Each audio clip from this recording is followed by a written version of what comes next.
Mesdames, Messieurs, bonjour et bienvenue sur Challenge. Le phénomène de la corruption et la difficulté à lutter contre elle est au menu de cette édition. Mon invité est une personnalité civile qui a mis beaucoup de son temps et de sa personne dans ce combat. J'ai tenu à l'inviter pour qu'il nous aide à comprendre l'envergure de ce fléau, son coût économique et surtout sans doute son coût psychologique, car il est un frein aux valeurs sociales qui aident au vouloir vivre ensemble et au-delà bien entendu à l'épanouissement économique et social. Djilali Hadjadj, bonsoir. Vous êtes le porte-parole de l'AAC, Association algérienne contre la corruption. Et je le disais il y a un instant, vous avez donné beaucoup de votre personne, de votre temps. Mais j'ai envie de dire pour peu de choses, tellement la corruption est partout. Et alors, est-ce que vous pouvez nous situer aujourd'hui l'envergure de ce phénomène ? Je vous remercie de m'avoir invité. Effectivement, parler de la corruption en Algérie ou même au-delà de l'Algérie, j'allais dire dans le monde économique où l'Algérie est impliquée, c'est à la fois difficile, mais en même temps, je dirais, c'est pénible. C'est pénible parce que, comme vous le disiez au tout début de l'émission, si on devait faire un peu un bilan de tout ce qui était déclaration des pouvoirs publics, arsenal législatif, mise en place d'un certain nombre d'organes et d'institutions contre la corruption, 2018, le bilan est non seulement extrêmement maigre, mais en même temps, le fléau ne fait que prendre de l'ampleur. Mais en termes de législation, de droit, d'institutions, on est bien positionné là. On a fait ce qu'il fallait. On a un peu ce qu'il faut, mais à la limite,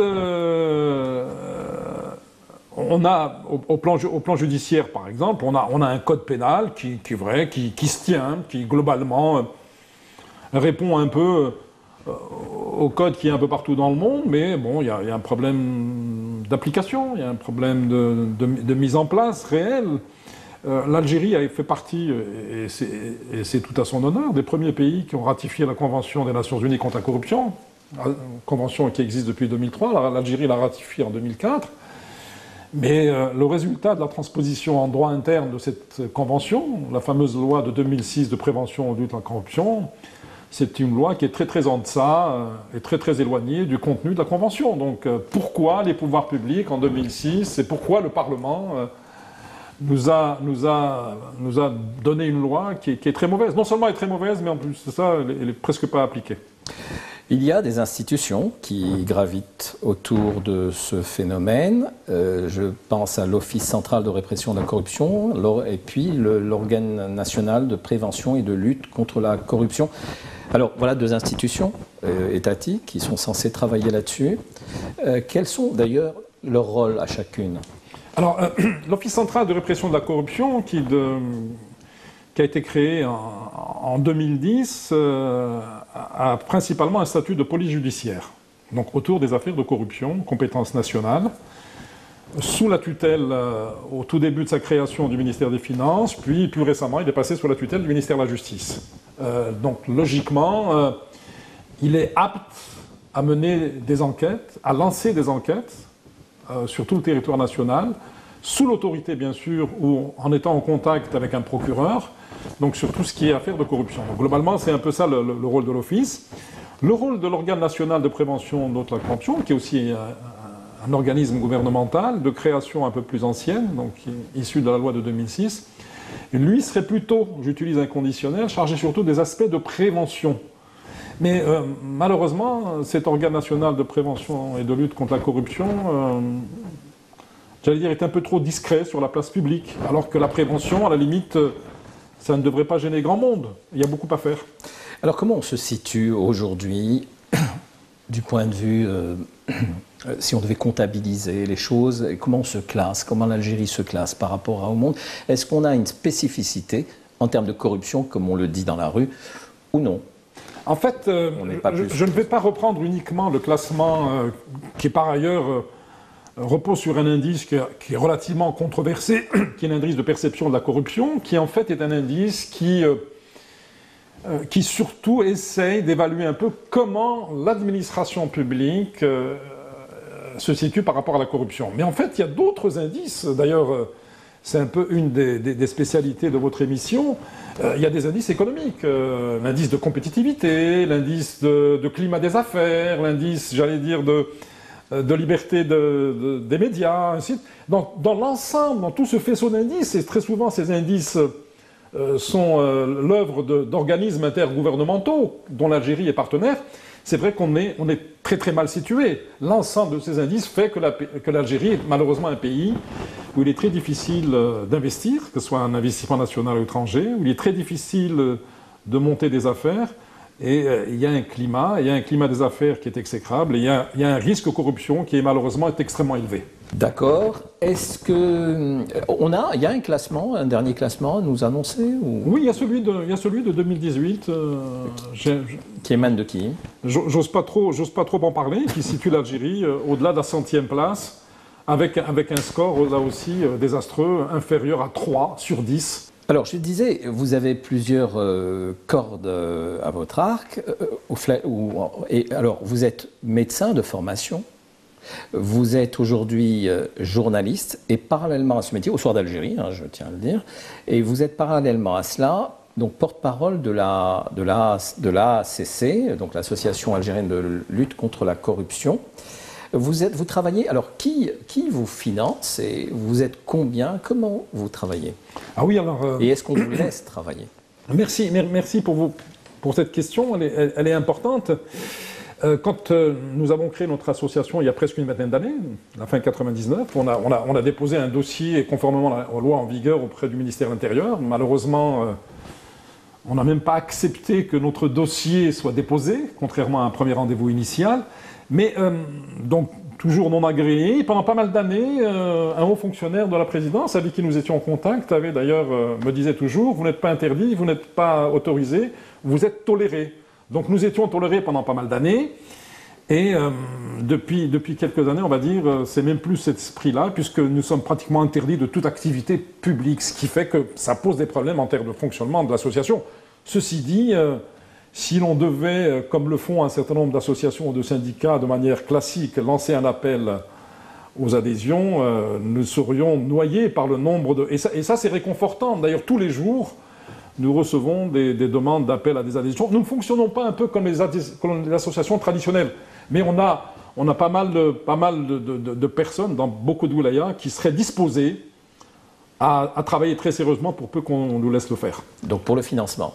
Alors le financement, là aussi, c'est la transparence totale.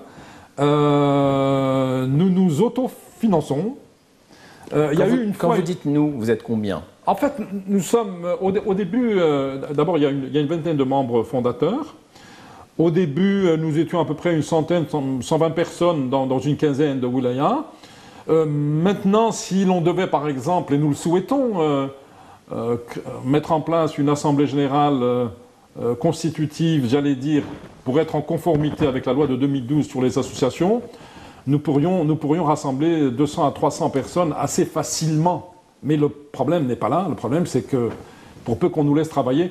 Par contre, s'il y a eu une période, quand nous étions tolérés par les pouvoirs publics, où nous avons reçu un financement de l'Union européenne, et financement que nous n'avons pas géré directement, c'était volontaire de notre part. C'était une fondation allemande, Frédéric Ebert, qui était sur Alger, qui avait géré pour nous ce financement sur une période de 3 ans, qui nous avait permis de mener un certain nombre d'activités, d'éditer des publications, ainsi de suite. Alors, j'ajoute pour votre biographie que vous êtes également enfin, en tout cas, vous étiez il y a peu encore représentant de Transparency International. Donc, est-ce que c'est toujours le cas? Ça n'est plus tout à fait le cas, même si nous avons d'excellentes relations avec Transparency International, parce qu'en fait, nous sommes d'abord comme association très soucieux de notre indépendance. Il y a eu une période où, par rapport à la stratégie, aux objectifs de Transparency, nous étions un peu j'allais dire pas en conflit, mais disons en désaccord. Et puis, c'est un peu le fait que nous ayons pris des distances organiques par rapport à Transparency International, c'est un peu par rapport aux pressions des pouvoirs publics qui toléraient très très mal les relations qu'on pouvait avoir avec Transparency International ou avec d'autres ONG internationales. Alors, est-ce que vous... aujourd'hui, quels sont vos rapports avec le pouvoir? Il y a pratiquement... Il n'y a pas de relation? Nous ne cessons de lancer des appels, j'allais dire, à faire part de notre disponibilité à travailler par exemple sur les questions de la prévention. Nous sommes par exemple tout à fait disposés, nous l'avons fait dans une wilaya il y a pas mal d'années de cela, à travailler dans les écoles. D'ailleurs, je lance un appel à Madame la ministre de l'Éducation nationale. Nous suggérons par exemple que la leçon inaugurale de la rentrée 2019 soit liée à la prévention de la corruption. Je pense que c'est à ce niveau-là aussi qu'on pourrait commencer à faire des choses intéressantes. C'est vrai qu'on vous voit souvent sous l'angle de la dénonciation des affaires, et vous les portez haut et fort, enfin quand on vous laisse crier. Mais par contre, voilà, justement sur le plan de la formation, il y a beaucoup de choses à faire, vous devriez travailler ensemble. Et vous me disiez que vous l'aviez déjà fait avec la police nationale. Alors oui, la Direction générale de la Sûreté nationale, il y a un peu plus d'une dizaine d'années de cela, nous avait contacté. Il y avait un projet à l'époque de mettre en place un institut de hautes études en sécurité intérieure, où dans cet institut, il était question aussi de lutte contre la corruption. Bon, cet institut n'a jamais vu le jour, mais nous avons travaillé d'un commun accord sur les questions de formation d'un certain nombre de hauts fonctionnaires de la police nationale sur la délinquance économique et financière. Est-ce que vous êtes amusé à essayer d'évaluer le coût, ou l'argent qui était dans cet univers, qui gravitait dans cet univers de la corruption, dans les commissions, dans ces différentes commissions? C'est pas facile. En fait, l'évaluation qui est très difficile, mais globalement, si l'on devait par exemple prendre l'enveloppe qui est consacrée à l'importation, qui se situe, bon an, mal an, pratiquement autour de 40-45 milliards de dollars. Malheureusement, concernant tout ce qui peut être marché public, un marché public sans corruption, c'est devenu l'exception. Le constat est clair et même les pouvoirs publics le reconnaissent plus ou moins. On peut considérer que globalement, si on part du principe de la commission des 10%, que globalement, sur l'enveloppe budgétaire consacrée à l'importation, on peut considérer qu'il y a à peu près 5 milliards de dollars qui vont à la corruption, sans oublier le fléau de la surfacturation au niveau d'importation, les pouvoirs publics le reconnaissent là aussi, qui permet d'ailleurs, qui facilite et qui alimente la fuite des capitaux, blanchiment d'argent et ainsi de suite. Comment vous serriez les différents cas de corruption? À mon niveau, j'en situe 3. J'en verrai un qui est purement à la base, c'est-à-dire maintenant qui est dans le fonctionnement peut-être populaire. J'en vois un qui est au niveau des pouvoirs publics qui peuvent tenter d'instrumentaliser à ce niveau-là par la voie politique. Et j'en vois un troisième, c'est celui qui vient de l'international, qui est une corruption qui est amenée depuis l'étranger. Je suis tout à fait d'accord avec cette classification. Je pense qu'elle correspond effectivement à la réalité. Le premier cas que vous citez, ce qu'on peut appeler la petite corruption qui s'est banalisée, qui s'est, j'allais dire, généralisée, il y a une période où elle a connu un peu une petite baisse, mais là elle repart à la hausse. Elle repart à la hausse il y a... Pourquoi il y a eu une baisse? Alors il y a eu une baisse parce qu'il y a eu une période où, du côté des pouvoirs publics, donc on avait, j'allais dire, tiré un peu la sonnette d'alarme, fini la récréation, quoi. Et puis bon, et après il y a eu un très net relâchement, et malheureusement dans les wilayas, la réalité est extrêmement amère, hein. Nous nous sommes intéressés depuis quelques années au fonctionnement de 2 ou 3 wilayas du pays. La situation, sans exagérer, je la considère un peu comme désastreuse à ce niveau-là, hein. Tout ce qui est agent public, qu'il soit fonctionnaire ou qu'il soit élu local, beaucoup d'entre eux, malheureusement, sont mêlés dans des affaires de corruption. Alors, le deuxième cas que vous avez cité... Attendez, oui. Quels sont ces 3 wilayas? Alors, on a travaillé sur la wilaya de Khenchla. On avait un groupe assez compact là-bas, assez intéressant. Et ça avait donné lieu d'ailleurs à des publications, à des déclarations, à des communiqués adressés au pouvoir public et rendus publics dans la presse. Nous avons travaillé aussi sur la wilaya de Ouargla. Et on a travaillé aussi un peu sur Alger, du fait de la proximité donc, de cette wilaya. Et le constat est pratiquement le même. Ce qui est un peu différent, j'allais dire, c'est les volumes des détournements et c'est le volume de la corruption.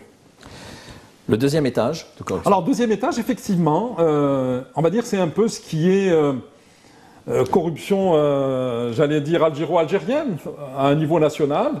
notamment celle qui est liée au marché public ou au détournement ou mauvaise utilisation des budgets en termes de dépenses publiques, ainsi de suite. Et le troisième niveau, la troisième catégorie, qui est peut-être la plus importante en termes, j'allais dire, d'impact financier, d'impact commercial, d'impact économique, et très souvent on le dit, ce qui est juste, s'il y a un corrompu quelque part, c'est qu'il y a un corrupteur qui se situe ailleurs. Si on devait faire le classement des pays avec lesquels nous avons des relations économiques et commerciales, et si on devait comparer avec le classement de ces pays dans les indices internationaux de corruption, on se pose la question pourquoi l'Algérie n'a pas de relations économiques et commerciales avec les pays de l'Europe du Nord qui sont les mieux classés en termes de transparence et d'intégrité. À la Cour des comptes, est-ce que les comptes sont en règle? Alors, la Cour des comptes est une institution qui existe depuis, j'allais dire, presque une quarantaine d'années maintenant. Je me rappelle à sa création, j'avais été un de ceux, je venais de commencer à travailler, qui s'était félicité de son existence, mais malheureusement, c'est un organe qui pratiquement a très très peu d'activité, alors que ses missions et ses objectifs sont essentiels. Vous vous rendez compte, disposer d'un organe qui, normalement, théoriquement, devrait être indépendant, qui fait le contrôle a posteriori de tout ce qui est budget et dépenses publiques. Dans les pays qui ont des cours des comptes de niveau et compétentes, ce sont des institutions qui font un travail extraordinaire. À titre d'exemple, la Cour des comptes actuellement en Algérie aurait besoin de 2 fois plus de magistrats qu'elle n'en a actuellement. Sans doute la question la plus difficile, par quoi faut-il commencer tout de suite pour essayer de résorber le phénomène? Un tant soit peu, il existera toujours, mais disons pour qu'on puisse vivre avec convenablement.